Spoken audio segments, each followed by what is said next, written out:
No JBN de hoje, você vai ver que o Ministério da Saúde passou a disponibilizar dados sobre as pessoas recuperadas da Covid-19 no Brasil. E o ministro Mandetta afirmou que as medidas de isolamento social só poderão ser flexibilizadas quando o país conseguir testar mais pessoas. E nós vamos falar ainda sobre a situação na Itália. A gente conversou com um missionário redentorista que vive lá. E ainda a participação do nosso correspondente em Roma, Silvonei José. Ele vai trazer as principais notícias do Papa Francisco. O JBN de hoje já está no ar.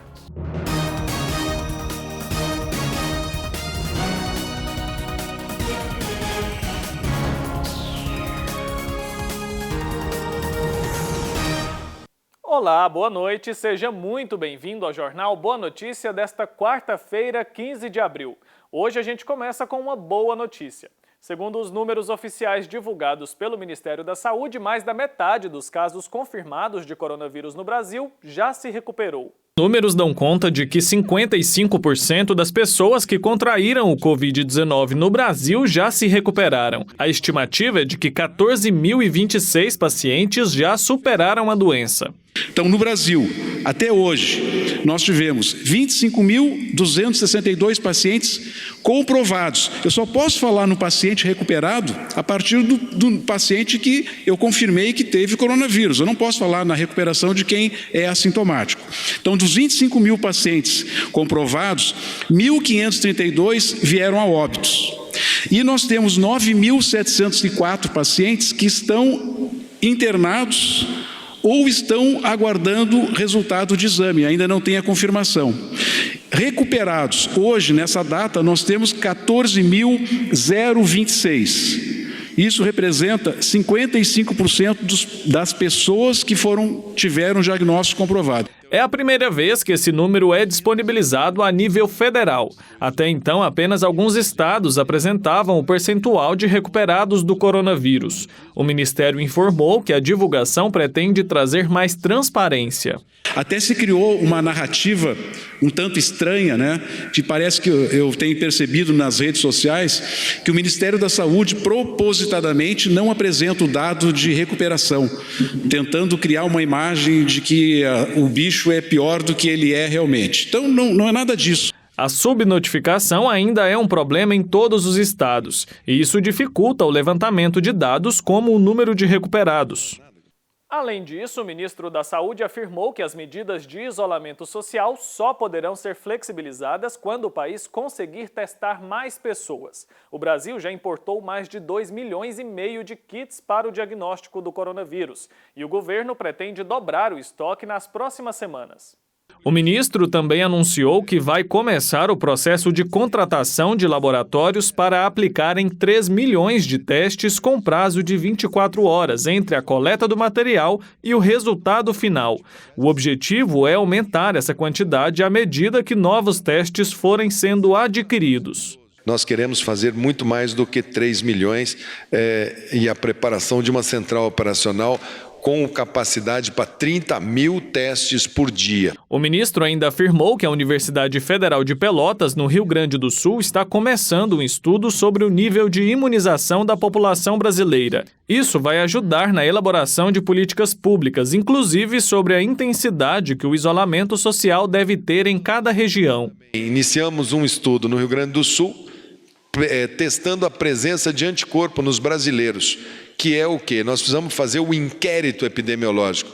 Nós precisamos saber com que velocidade que nós estamos ganhando anticorpo a esta doença. Então nós precisamos um marco zero agora, depois nós vamos fazer outro mais para frente, para que a gente tenha confiança de saber que, olha, nós estamos nos autovacinando, a nossa população está andando no ritmo de autovacinação. Tem muita gente que tem assintomático e ganha anticorpo, tem muita gente com forma leve que nem procura atendimento e que é corona, porque a forma é tão leve, uma pequena coriza, e temos as formas intensas, temos as formas graves e temos as formas críticas.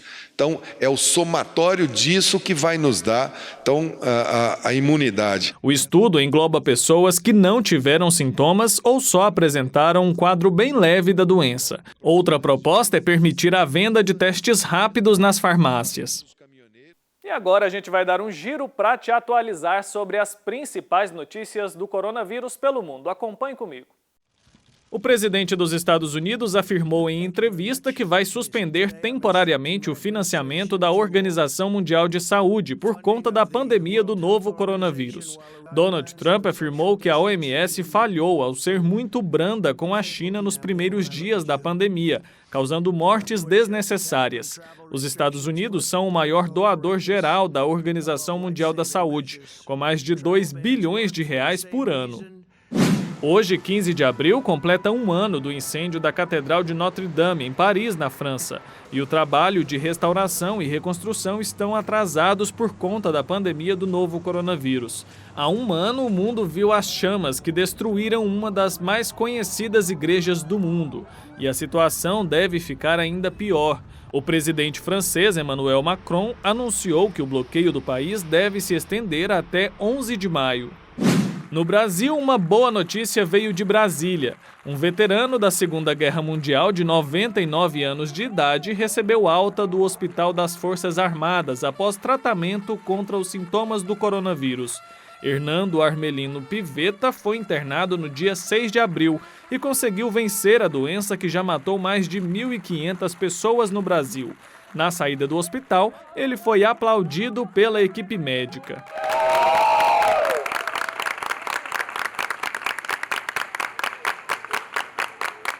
A Itália é um dos países mais afetados pela pandemia do novo coronavírus. E o Pedro Henrique Rabelo conversou sobre a situação atual do país com um missionário redentorista que vive lá. Acompanhe. Olá, meu irmão, minha irmã. Acabamos de vivenciar a Semana Santa. Um momento ímpar para nós cristãos. E cada um, eu aqui em casa, você na sua casa, tenho certeza que viveu esse momento de uma forma diferente por tudo o que estamos passando.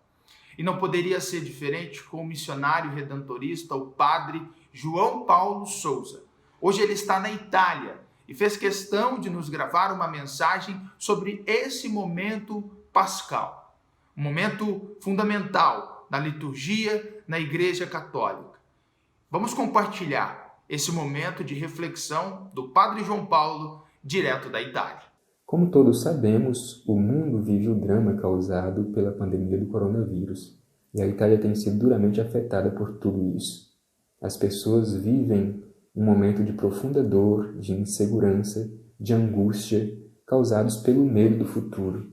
E diante disso tudo nos perguntamos, é possível celebrar bem o mistério pascal de Cristo em tempos de dificuldades? Me parece iluminadora a experiência feita por Maria Madalena naquela manhã de Páscoa, ao redor do sepulcro vazio, como nos é narrado no capítulo 20 do Evangelho de São João, que, aliás, é o texto utilizado na liturgia do Domingo Pascal. Ali nós encontramos uma anotação temporal que diz assim, bem de manhã, quando ainda era escuro. Essa expressão bem de manhã, ela significa literalmente aurora. É quando surge aquele primeiro raio de luz que rompe e supera a escuridão. Como sabemos, a escuridão no Evangelho de João, ela simboliza a morte. Quando o evangelista fala deste raio de luz que rompe e supera a escuridão, está falando da realidade do ressuscitado que já se faz presente. Ele venceu a morte. Mas, ao mesmo tempo, o texto diz que ainda era escuro. Essa expressão ela se refere muito mais a uma realidade interna do que externa de Maria Madalena, porque o medo, a insegurança e a angústia a impediram de, naquele momento, reconhecer a presença do ressuscitado. O cuidado que nós devemos ter é justamente este, que a angústia, que a insegurança e o medo do tempo presente não nos impeçam de reconhecer e acolher o ressuscitado, que se faz presente, mesmo que ainda carregue consigo as marcas da sua paixão nas suas mãos e no seu lado, que representam também a dor de toda a humanidade. Cristo ressuscitado se faz presente. Portanto, o que nós queremos, o que nós esperamos e o que nós desejamos é que toda morte se faça ressurreição. E agora a gente vai para o intervalo e a seguir você confere as principais notícias do Papa Francisco com o nosso correspondente Silvonei José. É já já.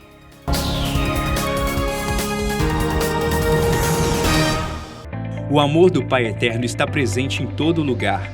E a missão da FIP é levar esta mensagem adiante. E tudo isso só é possível graças à nossa união. Reze conosco, ajude a fazer o bem. Faça parte desta família de amor.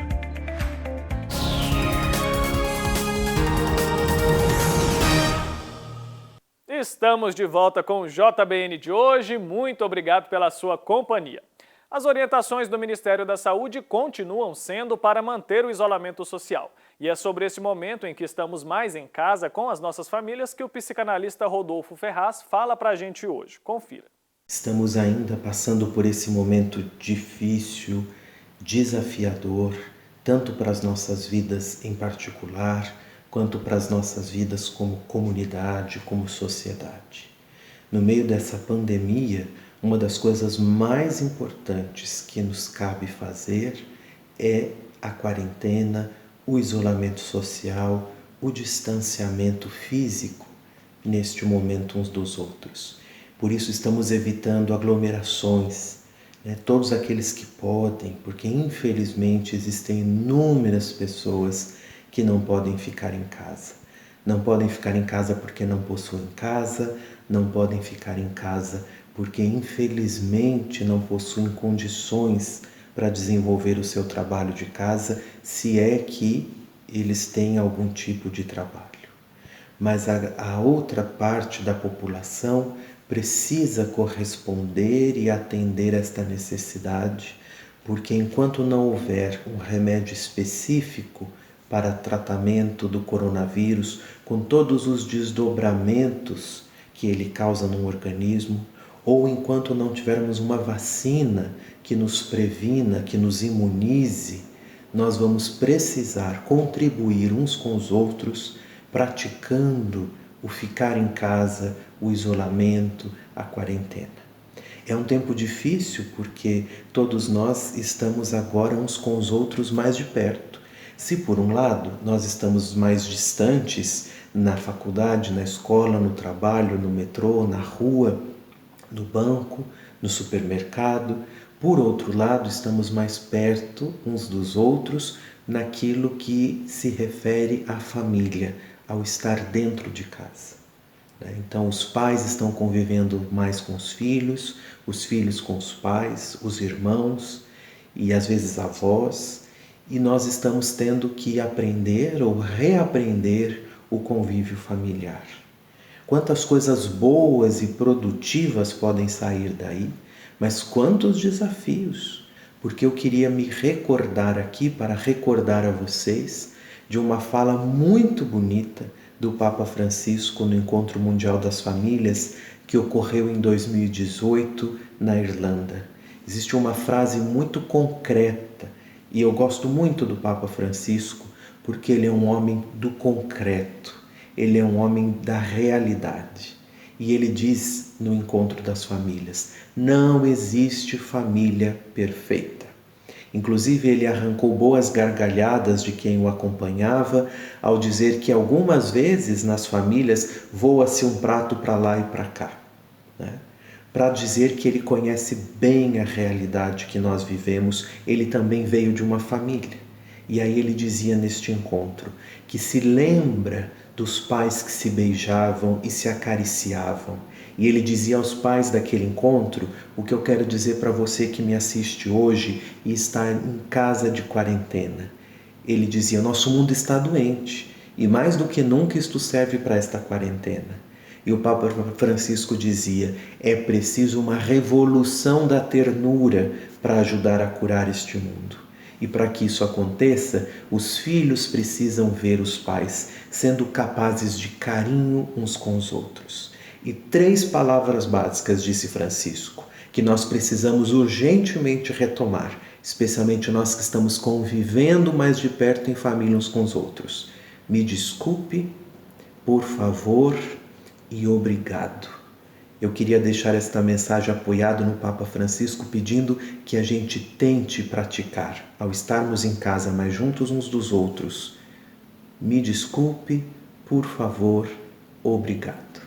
E E com essas recomendações de isolamento social, empresas e trabalhadores começam a sentir os impactos das mudanças. Com isso, alternativas começam a ser traçadas em leis e medidas provisórias. E é este o assunto da entrevista de hoje. Confira. Com essa pandemia, muitos trabalhadores ficam afetados e por isso nós vamos conversar com o Wellington Bessa, advogado, para esclarecer algumas dúvidas. Wellington, sobre a lei sancionada em fevereiro, quais os impactos que trazem tanto para os trabalhadores quanto para as empresas? Então, nós tivemos, em razão dessa pandemia, nós tivemos algumas normas que alteraram a situação jurídica dos contratos de trabalho. Essa norma trazida em fevereiro uma possibilitava aqueles trabalhadores em quarentena de se ausentar ao trabalho. Só que em razão da epidemia ter se transformado numa pandemia, hoje praticamente todos estão em situação de quarentena, em razão desse isolamento social. Em decorrência disso, vieram duas medidas provisórias, que é a 927 e 936, alterando algumas regras do contrato de trabalho.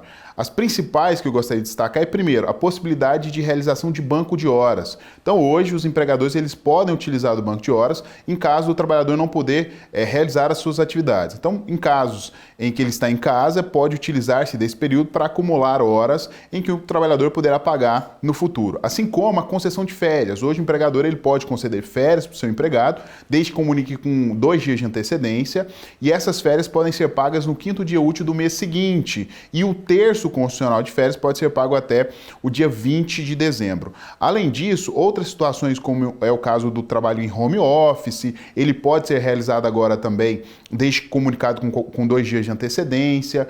Os elementos de trabalho devem ficar por meio de uma negociação entre empregado e empregador. E agora nós tivemos também, no final na última semana, a medida provisória que possibilitou a suspensão dos contratos de trabalho por um prazo de até 60 dias, né?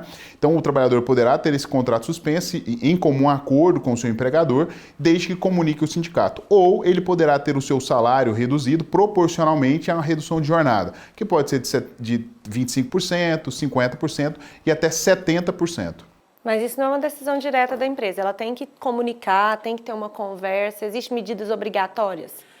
No caso da suspensão do contrato pelo prazo de até 60 dias e a redução da jornada, proporcional à redução do salário, deve ser em consenso entre empregado e empregador. As medidas de concessão de férias, as medidas de compensação de horas, antecipação de feriados, home office, pode figurar como uma decisão do empregador. Essas medidas mais drásticas que prejudicam o trabalhador, ele deve concordar com elas.